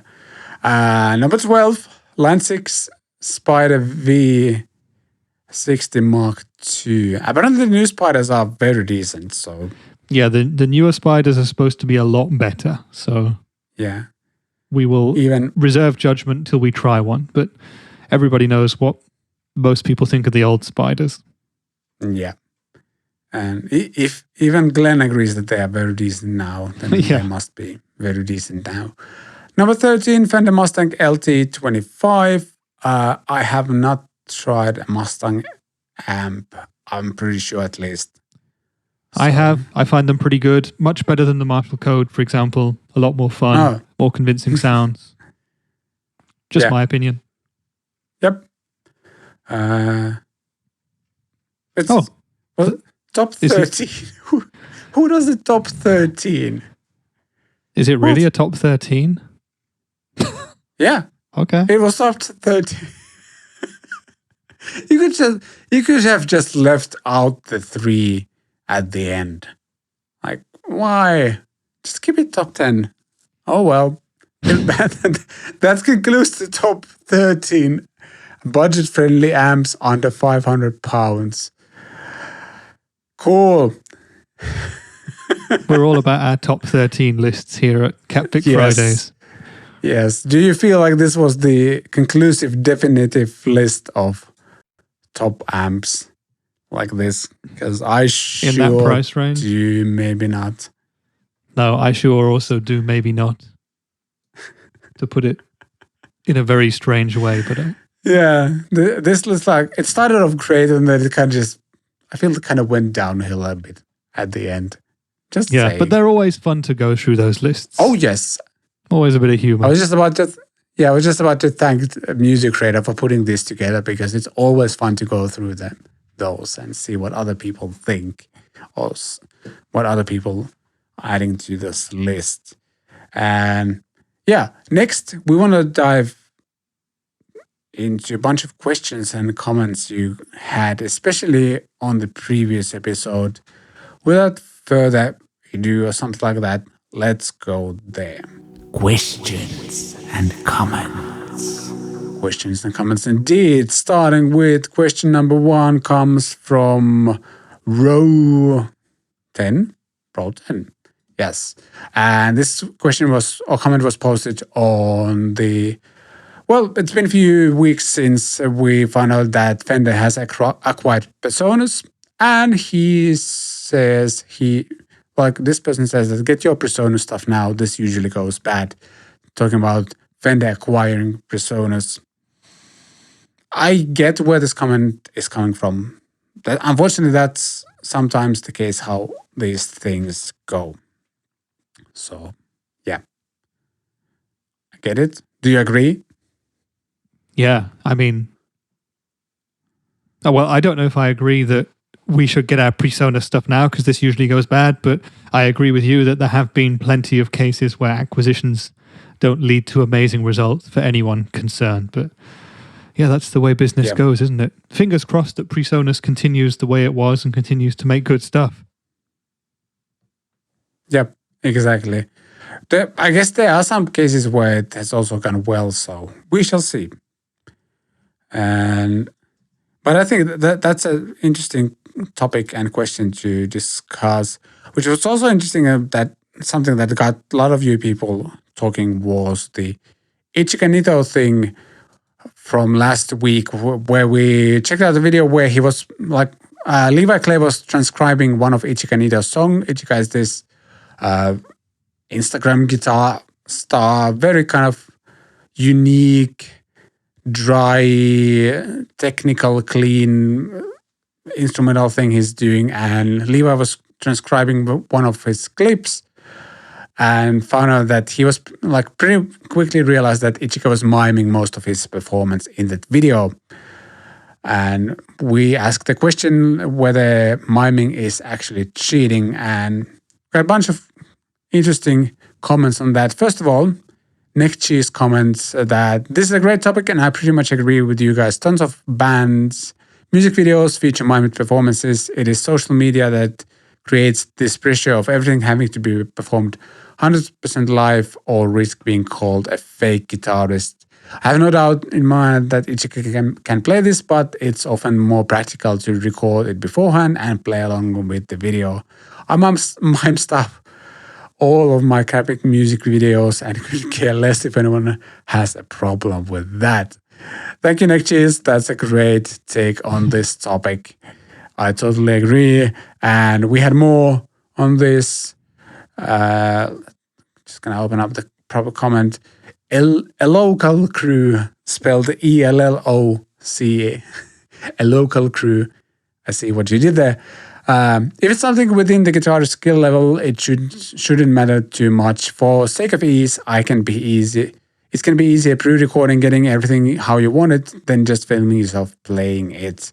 My only exception is if you have to record and cut and paste certain parts to piece the whole thing together. At that point, the song is probably too technical and you're cheating yourself if you need to sew it together. I kind of agree on that one though. Like, I don't, as I mentioned, like I've mimed countless of videos on my channel as well.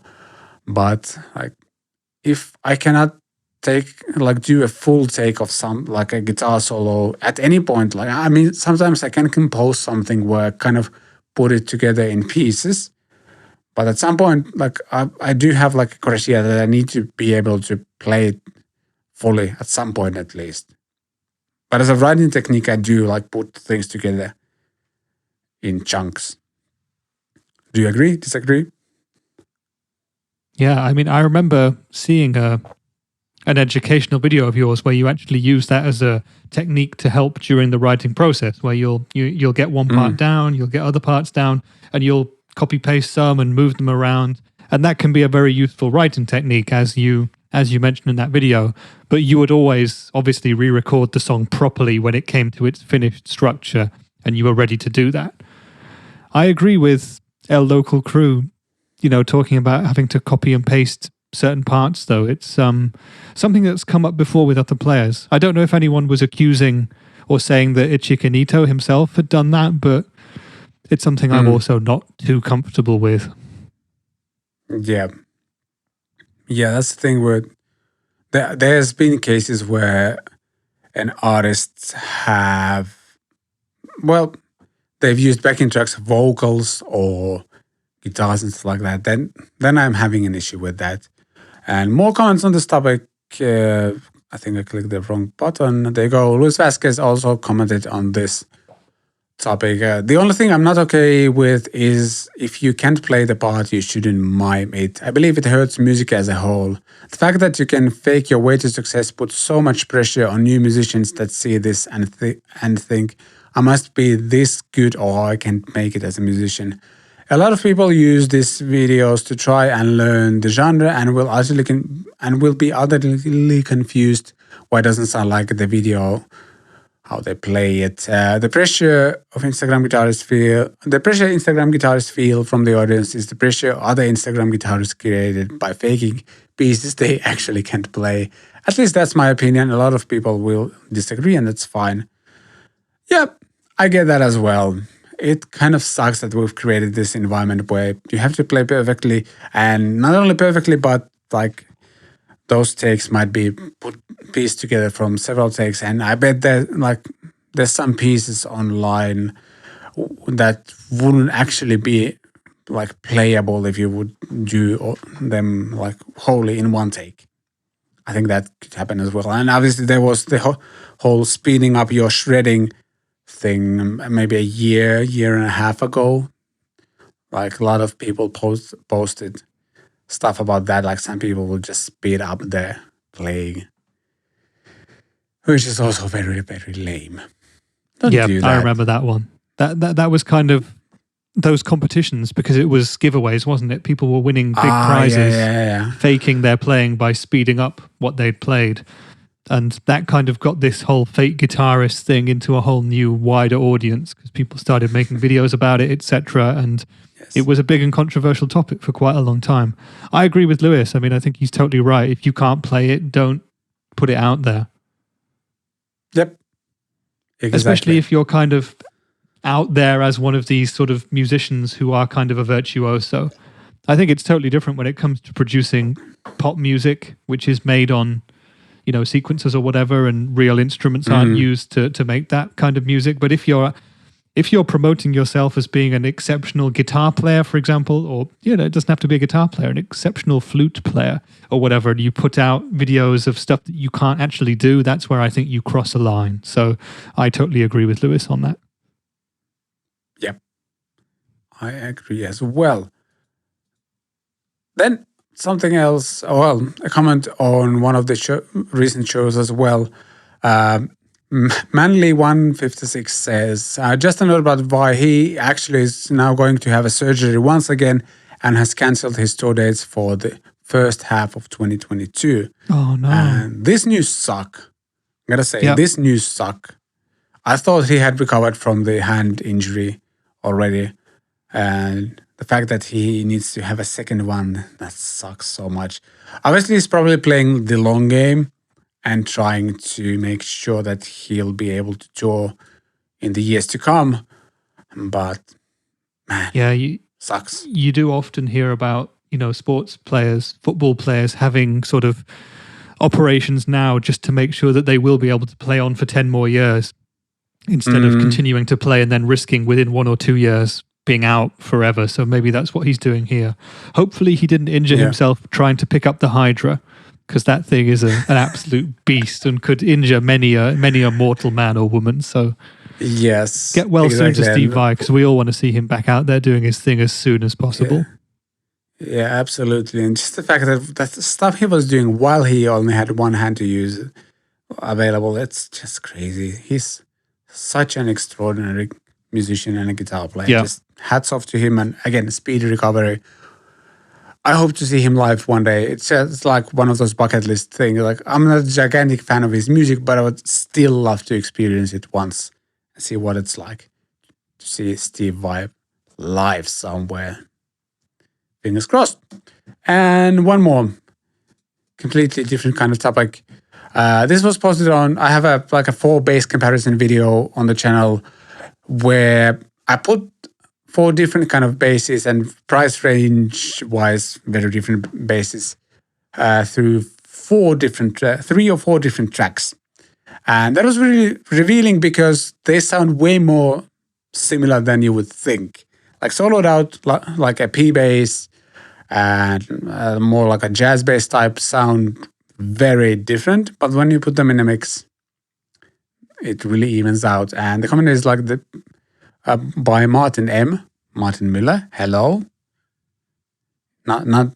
I don't think this is Martin Miller, but Martin M says P bass sounds the best in the mix, and this is exactly what the loud. He's putting it in quotes. Other instruments reveal, to my honest opinion. And I agree, especially with bass guitars. I think you need to judge them in the mix. Otherwise, you're doing yourself a disservice. Obviously, you can also pick a bass guitar sound you love and then build the other instruments around it.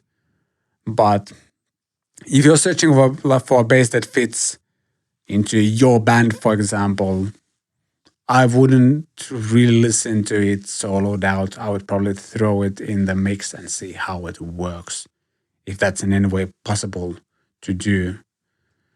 And links to that video in the show notes as well, because I think that was a very revealing video and actually kind of made me swap my bass, and I now have this Sterling Stingray instead, because it's kind of a P bass but thicker because it has a humbucker and has a very kind of distinctive sound. It cuts through, but you can also make it like huge and fat sounding. And I'm really happy with my purchase. And it works well in the mix. So there you go. Those were the questions. And thank you for submitting all of those. It was fun to go through these, and I've replied to a lot of you people as well. And if you want to be part of the next questions in the comments section, be sure to ask your questions on YouTube or email us at podcast@catpickstudios.com. And before we wrap up, a super, super interesting and maybe slightly controversial weekend watch. And we shall do it next. Watch it. Video. It's not like you have anything else to do. Yeah, this week's weekend watch could be a little bit controversial, but I think it also kind of reveals what's the word? Prejudices. Yes, prejudices. That's a difficult word for me to pronounce. Yeah, this comes from Jim Lill. As Rich mentioned many times at the beginning. Lil Jim. Lil Jim is definitely like a rapper name.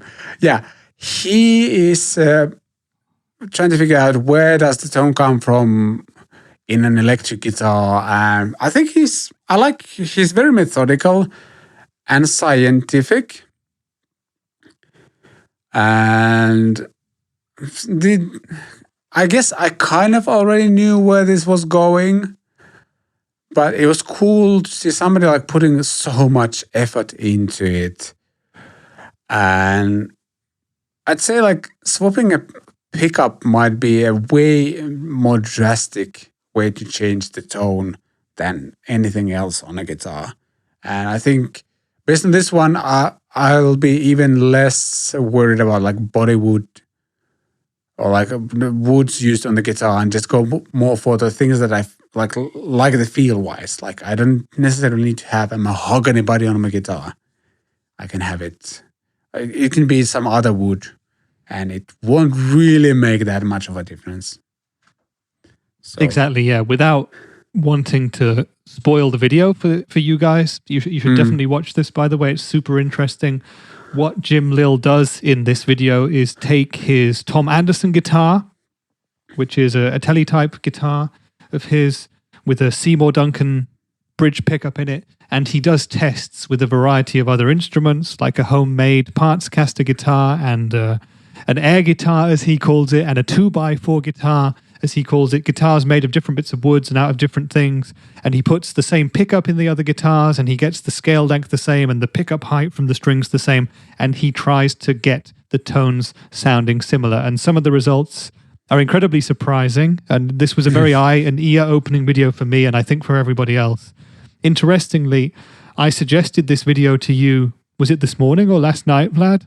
Last night. I think last night, before we shot this video, and it had 8,000 views when I sent the link to Vlad. It's now closing in on 30,000 as we're shooting this, but this is gonna run and run, and this is gonna get many views.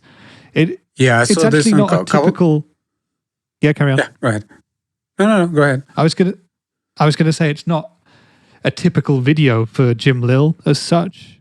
He's a very interesting guy and a really likable and sympathetic personality in his videos. He's I think Nashville based, or maybe somewhere around there based, sort of in the middle of America somewhere. An amazing country session player and sideman, a great musician. He plays all sorts of instruments, and he does all sorts of interesting stuff. Like he'll do covers of country songs where he plays all the instruments. He'll go deep into the guitar style of someone like Brad Paisley and work out how to do that. And he does sell courses about that kind of stuff. He's a great kind of musician and presenter, and he's done a load of brilliant musical stuff. And now he's kind of, I think in the past couple of years, started to experiment more with kind of the mystique and the marketing, if you want to call it, behind guitars and tones and what makes things sound good, and how we hear tone with our eyes and stuff like that.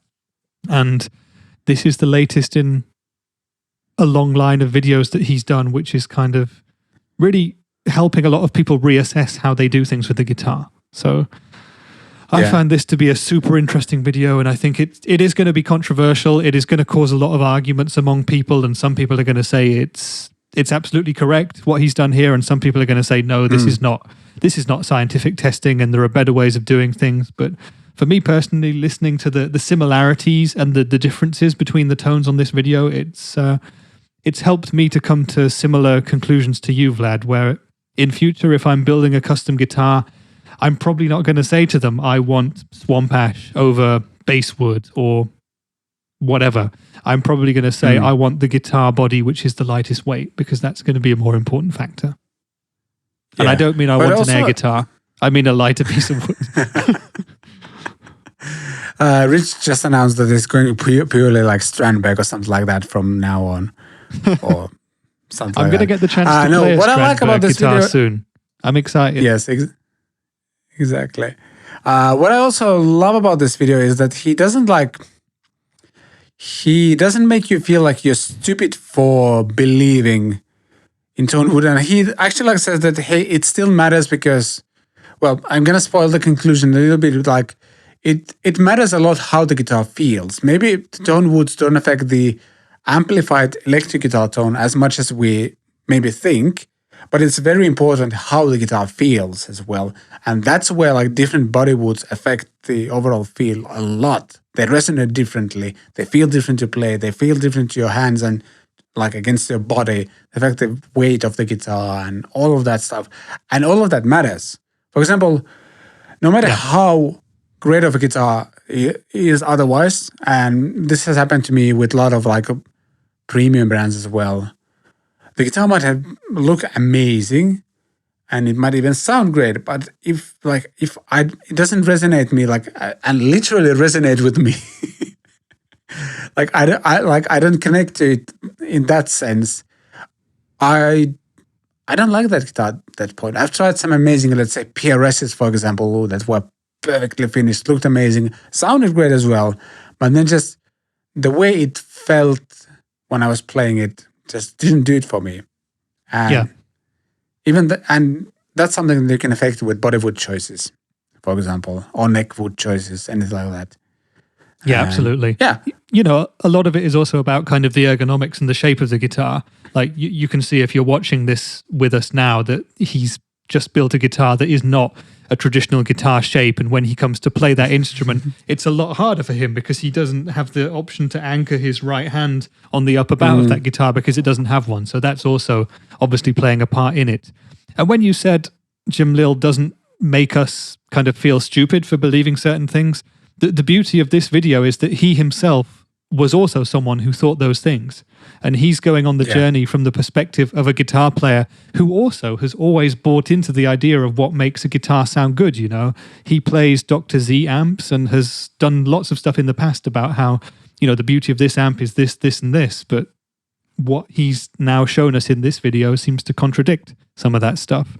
So it's a fascinating journey that we're kind of able to go on with him. And because he's such a good presenter and player and speaker, and because this video has clearly been so well researched and he's put so much work into it, the results are kind of clear there for all to see. I think we're going to hear a lot more about this one. Yeah, very interesting. And I already you mentioned that this video is kind of picking up speed. I saw it this morning on a couple of Finnish guitarist forums right away. People were posting this, and it's going to spread like wildfire in the most positive sense. That compared to the clothes dryer that was burning last Friday at our neighbor's place. So this is the positive wildfire. Positive wildfire. I just invented a concept of positive wildfire. There you go. That's the conclusion of this show. Super interesting video. Highly, highly recommended. And let us know what you think. Is Jim Lill, Lil Jim, wrong or not? Let us know. We would like to talk about this more in the future as well. Again, I think this is a really well made video, and I love these kind of videos where like your preconceptions might be challenged, but not in a way where, as we just talked about, it doesn't make you feel stupid. And that's an art form in itself. I think so. Well done, Lil Jim. Sorry, you all I can think of is I want to see a rap album from him now. Thanks, Rich. I wouldn't be surprised if he could do a pretty decent hip-hop album. He's done videos before about some of the sort of bro country that you get in the Nashville scene where they do a bit of shouty stuff, and he can do it. He's an extremely talented guy. Yeah. Bro country is like one of the worst things I've ever heard. I remember us being at NAMM 2020, and we went to that one restaurant, like a country themed restaurant. You were there as well, and they were playing this country music on TV, even though it wasn't country music. It was like bro country, which looked like a rap video, but with guys wearing like cowboy hats. And it was really weird. That was the Saddle Ranch, wasn't it? Yes. Where they had the mechanical bull that you could ride on. Yes. Did somebody ride it? I'm forgetting right now.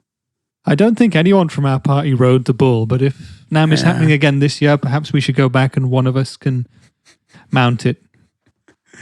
We shall see. Well, that wraps up CatPick Fridays, episode number 48. Thank you so much for watching and listening. Again, Ways to support what we do in the show notes, timestamps, links, everything is there as always. And yeah, leave us a comment, give us a like. All of that will be highly, highly appreciated. We should be back next week, though it's a bit uncertain right now. A lot of things are happening. We've been like, people have been sick and kind of a lot of unwarranted things have happened over the past couple of weeks. Or actually, since the beginning of this year, so we'll see. But we'll try to keep a steady schedule for you guys. Okay. Thank you. Thanks, Rich. Bye, podcast. Bye, podcast.